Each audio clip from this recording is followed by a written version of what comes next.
قبل جلسة مرتقبة نهاية الشهر الجاري في مجلس الأمن الدولي حول الصحراء الغربية، أعلنت جبهة البوليساريو في بيان لها أنها تقدمت إلى الأمين العام للأمم المتحدة بنص مقترحها الجديد الموسع كبادرة حسن نية، استجابة لقرارات مجلس الأمن، مبدية استعدادها للدخول في مفاوضات مباشرة وجادة مع المغرب بحسن نية ودون شروط مسبقة. معي بهذا الصدد مشاهدينا الكرام من مدريد سيد أبي بشراي البشير، ممثل جبهة البوليساريو لدى سويسرا والأمم المتحدة والمنظمات الدولية في جنيف. سيد أبي بشراي البشير، أهلا بك ومرحبا، شكرا جزيلا لك على تلبية دعوتنا. ما فحوى هذا المقترح الموسع الجديد الذي تقدمت به جبهة البوليساريو، وهل يفهم من بيان الجبهة تفاعلا إيجابيا محتملا مع مقترح الحكم الذاتي المغربي أم لا؟ مساء الخير. في الحقيقة المقترح الذي تم إيداعه لدى الأمم المتحدة ضمن مساعي الأمم المتحدة إطلاق مسار التسوية، ولكن أيضا ضمن سياق المحادثات الجارية في إطار التصويت على قرار جديد من طرف مجلس الأمن الدولي. هذا المقترح عنوان بمقترح جبهة البوليساريو من أجل التوصل لحل سلمي سياسي مقبول من الطرفين يضمن تقرير مصير شعب الصحراء الغربية ويعيد السلم والاستقرار إلى الإقليميين. وفي الحقيقة هو يقوم على ركيزتين أساسيتين. أولا، الركيزة الأولى هو الممر الإجباري الذي لا مناص منه لتحديد الوضع النهائي لإقليم الصحراء الغربية من خلال تنظيم استفتاء تقرير المصير الذي كان قد صادق عليه الطرفان وصادق عليه مجلس الأمن والأمم المتحدة في مناسبات عديدة. الثاني، الركيزة الثانية هو بأنه بناء على قرار مجلس الأمن الدولي الأخير 2756 السنة الماضية، والذي كان قد طالب الطرفين بالاجتهاد في عرض موقفهما، فإنه في حالة ما يفضي استفتاء تقرير المصير إلى خيار الاستقلال في الصحراء الغربية، فإنه جبهة البوليساريو تعرب عن استعدادها وحسن نيتها للتفاوض مع المملكة المغربية من أجل إقامة علاقات استراتيجية وتكون ذات منفعة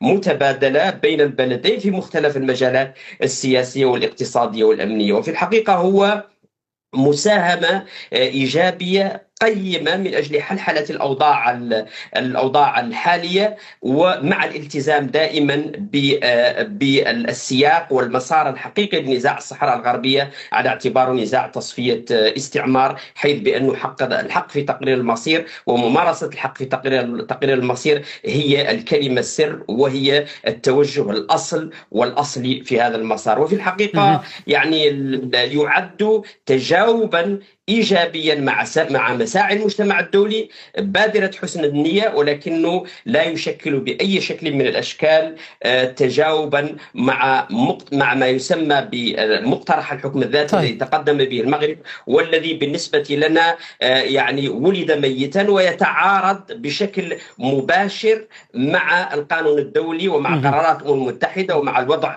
القانوني لإقليم الصحراء الغربية. طيب سيد أبي بشراي البشير، بعض يقول أنكم استبقتم ربما جلسة مجلس الأمن الدولي في 30 من الشهر الجاري المخصصة للصحراء الغربية، في وقت تؤكد فيه بعض المصادر أن الولايات المتحدة أعدت مشروع قرار ساهمت حتى فرنسا في صياغته يدعو إلى بدء محادثات دون تأخير أو شروط مسبقة على أساس مقترح الحكم الذاتي المغربي، وأنه سيعرض للتصويت في هذه الجلسة. هل لديكم علم بذلك؟ هل لديكم تأكيد لذلك؟ وما تعليقكم على مشروع القرار هذا إن كان صحيح؟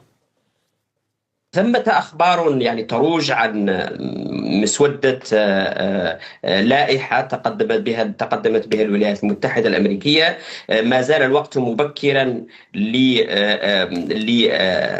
لوجود رؤية واضحة عن مآلات الأمور داخل من خلال النقاش داخل مجلس الأمن الدولي، ولكن جبهة البوليساريو موقفها واضح، وفي جميع الأحوال نحن مستعدون للدخول في مفاوضات مباشرة مع المملكة المغربية تحت تحت الرعاية الأممية بدون شروط مسبقة. وتصور بأنه ما تحدثتم عنه وما تسرب عن مشروع القرار في الحقيقة يعني يدخل في تناقض مباشر مع قرارات مجلس الأمن الدولي التي تنص على الدخول بحسن نية وبدون شروط مسبقة. حين يتم تحديد السياق الحصري لهذه المفاوضات على اعتبار بأنه هو الحكم الذاتي، فإنه في الحقيقة هذا يشكل دعوة مباشرة للطرف الآخر الذي يمثل الشعب الصحراوي ألا وهو جبهة البوليساريو لعدم الحضور لهذه المفاوضات.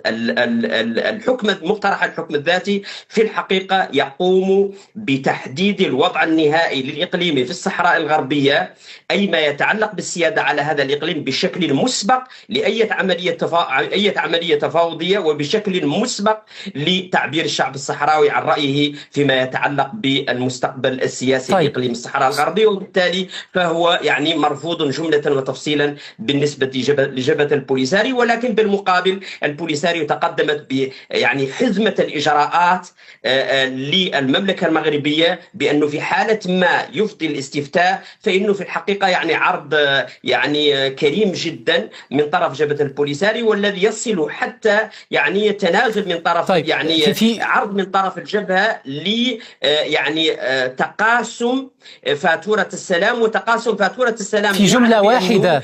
عفوا منك، يعني لخص لي هذا العرض في جملة واحدة سيد أبي بشراية البشير. يعني يتضمن عرض إنشاء آلية مشتركة بهدف تسيير الحوار والمصالحة ومعالجة آثار النزاع، ولكن أيضا الاستعداد حتى لاقتسام بعض الموارد الطبيعية الصحراوية بناء على لجنة مشتركة بين البلدين، وأيضا استمرار استخدام البنى التحتية، تسوية أوضاع المستوطنين والمواطنين المغاربة يعني المقيمين في الإقليم، ضمانات على مستوى تأمين الحدود إلى آخره. أنا أشكرك جزيل الشكر على تلبية هذه الدعوة سيد أبي بشراية البشير، ممثل جبهة البوليساريو لدى سويسرا والأمم المتحدة والمنظمات الدولية في جنيف. سنعود على هذا الأمر مشاهدينا الكرام أيضا خلال فقرة وجها لوجه هذا المساء التي نخصصها للمغرب والجزائر وهذه الوساطة الأمريكية من أجل ما وصف باتفاق سلام.